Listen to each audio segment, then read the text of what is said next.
Estimado profesor, reciba un cordial saludo. Mi nombre es María Fernanda Ramos Herrera y en calidad de estudiante de Derecho me permito exponer un comentario académico en torno al artículo titulado ¿Debe tenerse en cuenta la capacidad económica del sujeto obligado en la tipicidad del delito de omisión a la asistencia familiar? El cual resulta particularmente relevante en la medida en que evidencia la tensión existente entre el derecho civil y el derecho penal.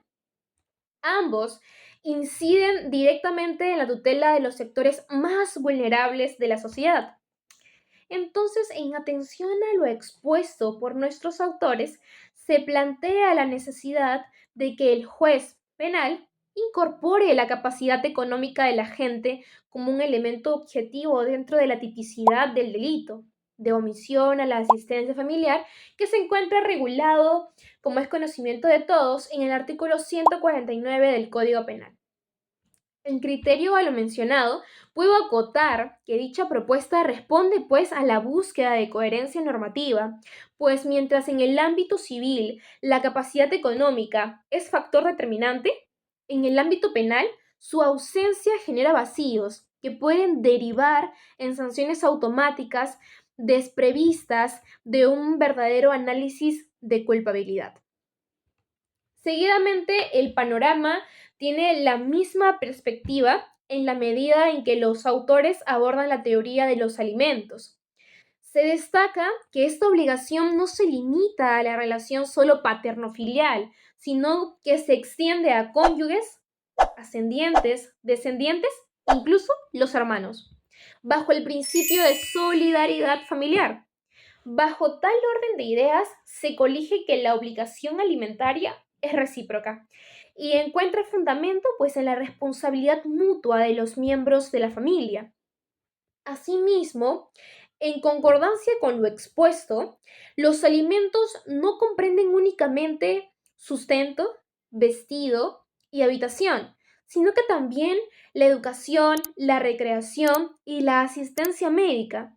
En virtud de lo anterior, es posible sostener que el legislador ha otorgado un contenido amplio a la noción de alimentos, con el fin, pues, ¿no?, de garantizar una vida digna y el desarrollo integral del alimentista. Ahora bien, en atención a las pautas descritas, la determinación del monto de los alimentos depende tanto de las necesidades del beneficiario como las posibilidades del obligado. Bajo esta línea, resulta comprensible concluir que la capacidad económica constituye un criterio esencial en la sede civil, lo cual refuerza la necesidad de trasladar dicho razonamiento al ámbito penal. De esta manera, posteriormente los autores analizan el delito de omisión a la asistencia familiar regulada en el artículo 149 del Código Penal, que sanciona a quien incumpliendo la obligación alimentaria fijada judicialmente, ¿no? En criterio de lo desarrollado, se aprecia entonces que el bien jurídico que se protege aquí trasciende de lo estrictamente patrimonial, dirigiéndose así pues a la perseveración del deber de asistencia mutua en el seno familiar. Cabe precisar entonces, además, que se trata de un delito de peligro, configurado por el mero incumplimiento, sin requerir un prejuicio material. Ahora bien, el artículo también recuerda que pese a que la Constitución proscribe la prisión por deudas, este caso constituye una excepción basada en la prevalencia del interés superior del niño.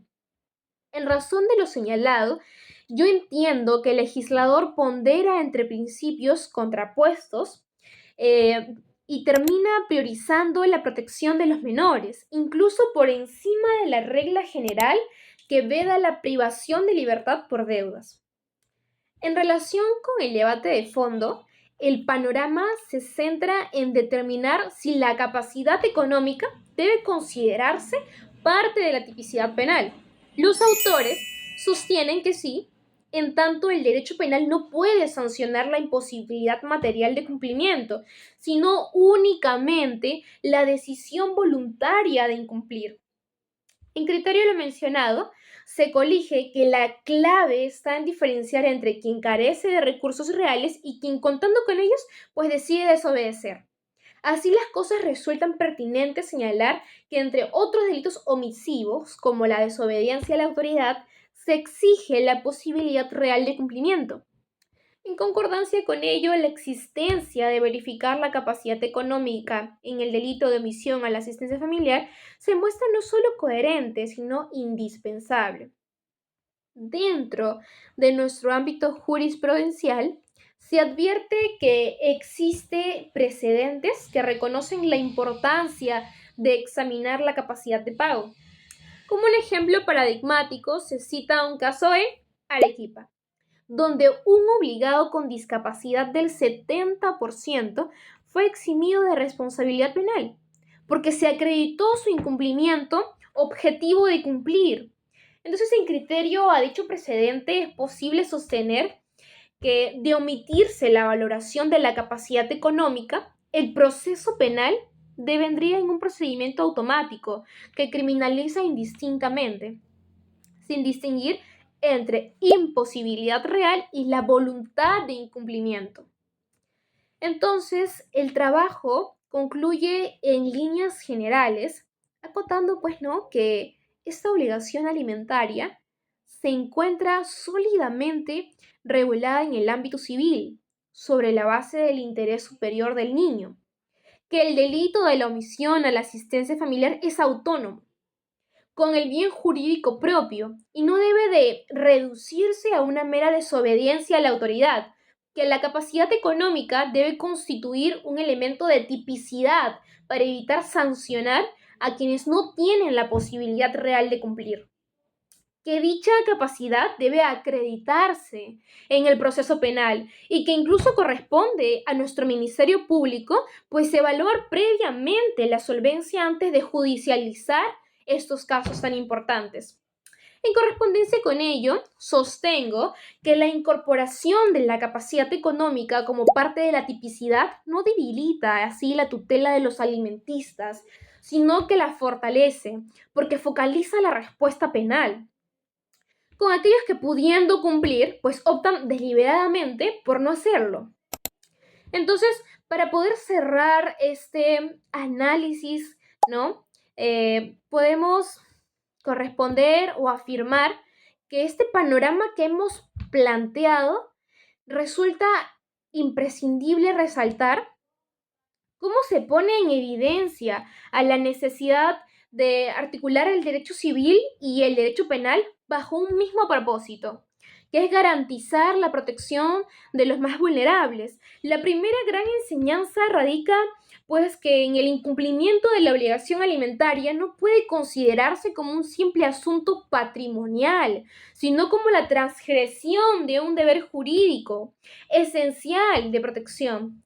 En criterio a lo señalado, entonces decimos que el derecho penal debe actuar como última ratio, reservándose exclusivamente para aquellos casos en que el incumplimiento obedezca a una voluntad dolosa y no a una imposibilidad real.